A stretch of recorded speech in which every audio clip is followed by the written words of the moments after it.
धनेगाव येथे बैलपोळा सण हा मोठ्या उत्साहामध्ये साजरा झाला। खरं तर शेतकरी जे कष्ट करतात त्या सर्व कष्टकऱ्यांना सहकार्य करणारा, सोबत देणारा, सुखदुःखामध्ये सहकार्य करणारा आणि त्यांच्यासोबत असणारा जर कोण असेल तर तो म्हणजे बैल।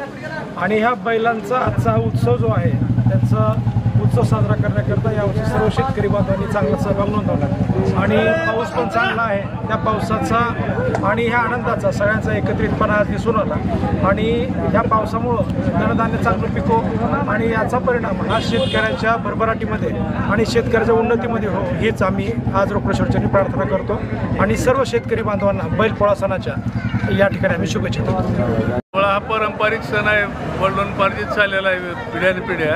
तर ही सण ही दुर्मिळ होत चालला आहे। जनावर कोणी सांभाळायला तयार नाहीत आणि ह्याला बरीच सोय शासनाने सुद्धा द्यावं।